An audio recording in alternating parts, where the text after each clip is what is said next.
بسم الله الرحمن الرحيم الحمد لله ثم الصلاة والسلام على أشرف المرسلين بعد walaalayaal casharkan waa casharkeenii labaad ee ku saabsanaa nutritionka iyo dietka waxaan sii wadeynaa meeshii aanti dhaweyd aan ku joojinay waxaan rabaa marka ugu horeysa inaan isla fahmno cuntooyinka processka ah ee refineka ah ee dadkeena Soomaalida aadka u cunaan inaan isla fahmno inaan iska joojino cuntooyinkaas waxaa ka mid ah baastada aan cunno process baastada intaas step ay soo martaa marka loo baahno cuntooyin ka fiican ayaa heli karnaa sidoo kale burka caadiga aan cunno ee dukaamada maqaaxiyaasha lagu iibiyo ama ramadaanka markii la gaaro aan samaysano sambuuska ka mid ah waxaa ka mid ah canjeelada sidoo kale waxaa ka mid ah malawaxa waxaa ka mid ah hilibka caadiga red meat-ka aan cunno sidoo kale waxaa ka mid ah waxyaalaha macmacaanka ee aan samaysano mashmashka iyo waxyaalaha cake iyo dessertiga oo dhan ka mid ah waxaa ka mid ah shaaha maalintii aan cabno 2 jeer ilaa 3 jeer aan cabno ee sonkortu aad ugu badan tahay bariiska ayaa ka mid ah guud ahaan waxaan rabaa qaacida inaad qaadataan wax walba oo sonkorta iyo saliidda iyo burka cad iyo cusbada ay ku badan yihiin inaad iska joojisid ayaan rabaa ama iska yareysid inta iska yareyn kartid sababtoo cuntooyinkan waa cuntooyinka gaaska laga helo gaaska kuu ridi kara waa cuntooyinka inflammation kuu ridi kara waa cuntooyinka kuu keeni kara macaanka iyo kuu keeni kara cholesterolka iyo dufan xun bay leeyihiin dufan fiican ma laha marka waxaan rabaa inaad iska joojisid waxay keenaan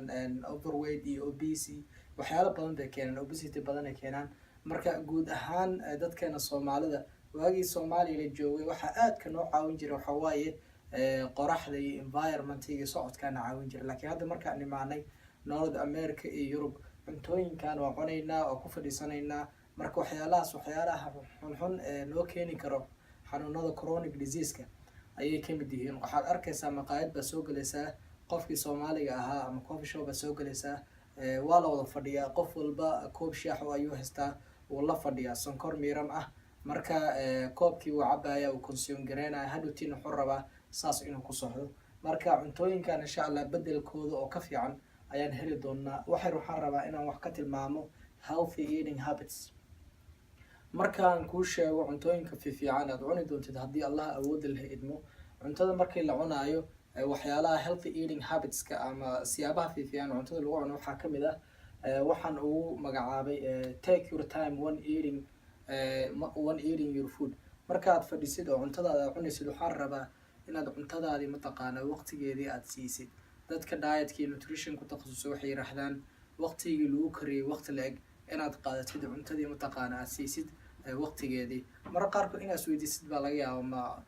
inta u fadhiisto cuntaa laga yaabaa 20 daqiiqo iyo 30 daqiiqo in macnaha aan cunto aan kor fadhiyo may saas kama wadnid waxaan ka wadnaa wax yar waxaa loo baahan yahay in cuntada la soo kariyay fiicneed aadan mataqaana hal mar aadan ka siinin dadka qaarkood waxay sameeyaan gaajo isku dilayaan maanta oo dhan bay gaajoonayaan qadadii fadhiisanayaan ama quraacdii ama mataqaana cashadii hal mar bay ju ka siinaan lama rabo waxaas waqtigaaga qaado markaa cunaysid waxaa la rabaa goosaha iyo ilkaha iyo carabka ilaahay ku siiyay systemkan oo dhan inay cuntada si fiican u maraan kadibna waxa waaye aad si fiican u gelisid sababtoo ah process systemka wuxuu ka bilowdaa A ilaa Z haddii aad ka bilowdid M ama N haddaa ka bilowdid oo ilaa Z aad geysid kadib crash garoobaya uu imaanaya uu xumaanaya sidoo kale waxaan rabaa wax yar inaan ka tilmaamo sonkortan cad ee aan anagu cunno shaaha aan ku darsanno macmacaanka aan ku darsanno wax walba aan ku darsanno sonkorta waxa uu kala baxdaa glucose iyo fructose sonkorta cad white sugar-ka waxa laga sameeyaa glucose iyo fructose glucose laba sibay ku imaataa midna waa natural occurring oo cuntooyinka natural foods-ka waa laga helaa midna waxa waaye cuntooyinka processed foods-ka laga helaa soo cunto walba aad cunaysid glucose way ku jirtaa laakiin waxa waaye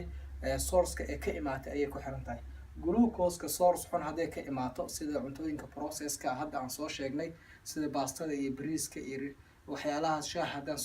soo sheegnay way xun tahay maskaxdaada arrin weyn bay u geysanaysaa sidoo kale glucose-ka haddii uu ka yimaado cuntooyinka refineka la yiraahdo ee asalkoodii laga bedelay isagana waxaa waaye maskaxdaada xanuun bay u geysanaysaa waan ka sheekeyn doonaa haddii Allah awoodda la yiraahdo qaybta kale maadada kale ee sonkorta cad laga sameeyo waxa waaye fructose baa la yiraahdaa fructose waa sonkor asalkeedii ka tagtay oo sonkor socoto kaliya waay laakiin iyadoo liquid waay formkii baa isbedelay marka labadaas laga sameeyaa fructose-ka waxa waaye beerkaaga liverkaaga shaqooyinkii uu qaban lahaa ayay ka hor istaagtaa. beerka sida ognahay 500 oo shaqo ka badan ayuu jirka u qabtaa, marka shaqooyinkaas dhan buu ka hor istaagaysaa. sidoo kale beeryaraha ee pancreaska la yiraahdo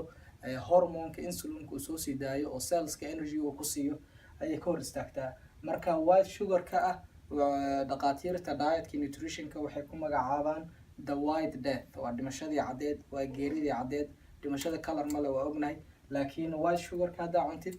xaalad khatar ayaad gelaysaa. insha allah casharkeena maanta halkaas ku joojinaynaa.